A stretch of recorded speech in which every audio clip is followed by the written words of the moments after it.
They're so good. High protein, high fiber lentil crackers are so good. These will replace all of your chips and crackers that you go for that aren't healthy for you. These are plant-based, oil-free, so good, and it's gonna be nice and cheesy. Soak your lentils overnight to hydrate the lentils, and so they'll be soft enough to blend nicely. These have so much fiber and nutrients, all kinds of good stuff, high in protein. So they're gonna make a great base for our crackers. And I'm going to rinse them until the water comes clear. Some people have trouble digesting lentils, but when you soak them overnight and drain them very well until the water runs clear, you reduce the issues with gassiness that you might get with the lentils. This is a cup of dried lentils, and I'm just going to get that into the food processor. You could use a food processor, or if you have a high-speed blender, that will work as well. I don't recommend a regular blender because we're not putting a lot of liquid in here, so it might be difficult with a thicker batter to get it to really blend well in a regular blender. A 1/4 cup of nutritional yeast for cheesiness and an additional 4 grams of fiber and 12 grams of protein. And then we're going to do some fresh cracked pepper. We're going to do a little bit of lemon juice. You can adjust this tang, the amount of lemon juice. You could always use less lemon juice and more water if you don't want as much tanginess, but I really like that cheesy flavor, and the lemon is going to contribute a lot to that. So that's 1, 2,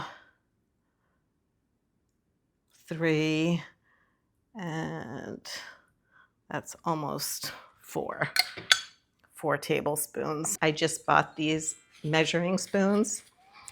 Again, I'm away from home and my dad doesn't have any measuring spoons. Actually, no, I take that back. He has 1 tablespoon and a 1.5 tablespoon measuring spoon. So, but that's it. They stack nicely and stay together in your drawer. Garlic powder, I'm not gonna skimp.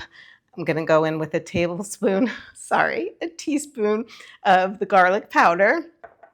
You could use garlic granules, granulated garlic if you want. Same thing for onion. I'm using onion powder. You could use granulated onion if that's what you have.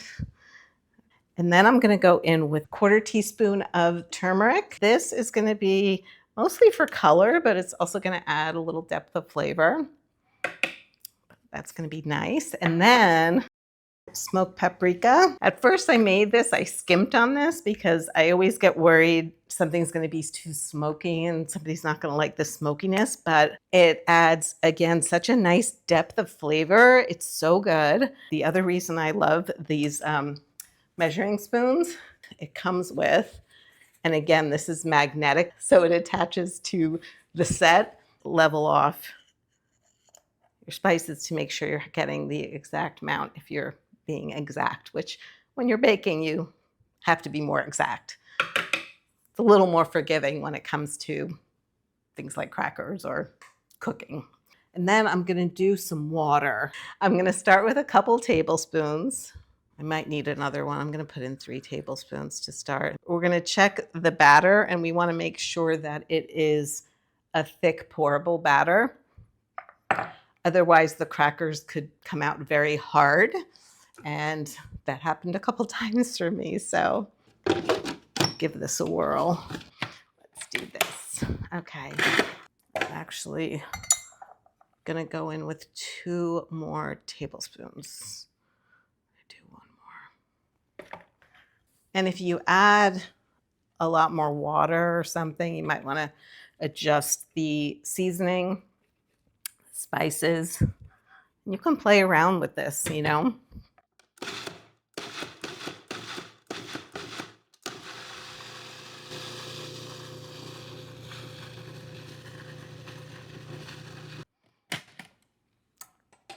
The key is to be patient, especially when it comes to a food processor. If you're using that instead of a high-speed blender, make sure the lentils break down as much as they can.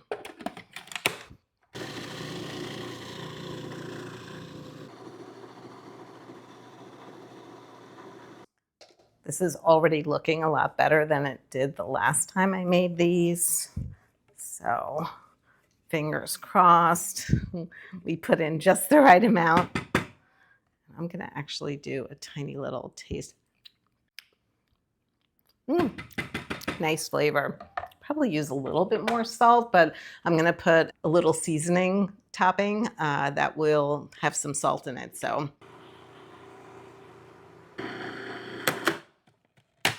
okay. That looks pretty good. It might be just perfect. Just falling off the spoon a little bit. I hope you guys can't see. I bought a pair of pants and I haven't taken the tag off of it. We're making these oil-free, but I am going to oil the pan a little bit because that's going to help the parchment paper stick to the pan so we can spread it out easily. I like to get this pre-cut sheets of parchment paper. They're a little more convenient sometimes. And let me put this down here so it doesn't keep moving around on me. I hope I can finish this before my dad gets home. This is a vintage food processor, Cuisinart. It can be a little difficult.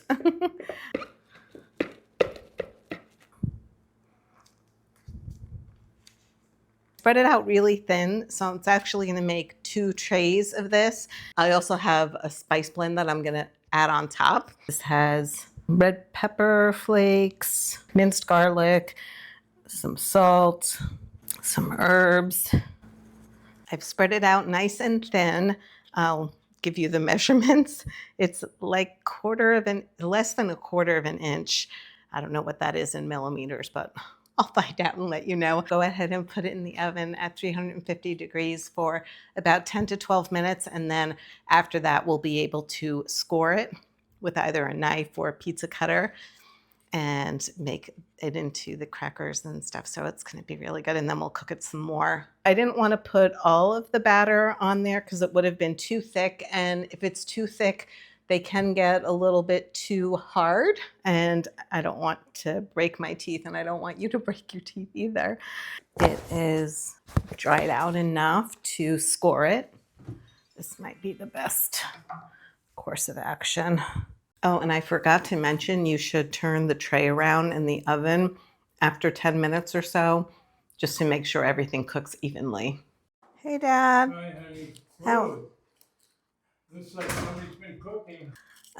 These chips? cheesy crackers, yes. Crackers. You can see some of the pieces have already cooked on the edges, so I'm just going to remove those so they don't burn. Watch them and take them off once they're ready, and let the ones that aren't ready cook some more. Let's get them back in the oven. And yes, I still have my tag on. Maybe by the end of this video, I'll take the tag off. It's been 8 more minutes. Some of these are already, wow, those are good. This one's still a little soft. Total cook time is about 20 to 30 minutes, depending on how thin you spread out the batter. Okay. So I've got these ones. These ones we're going to put back in to cook a little more. I think they're all done now. It can be hard to get them just right. If you make it a little thicker like this, see, this one could cook some more. This would make a really good cracker, like to dip into hummus or something. Or this edamame avocado dip we're gonna make. As they cool, I think they're gonna firm up a little bit and crisp up a little bit more, so I think it's gonna be perfect.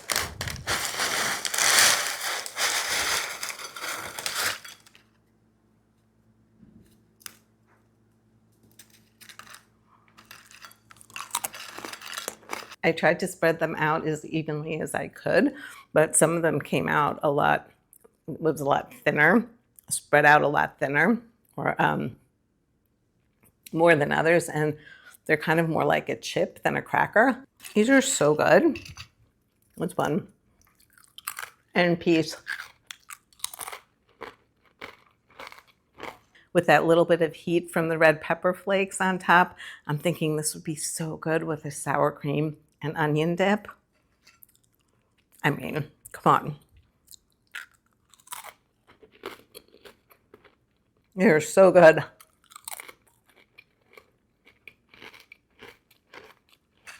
You gotta try these.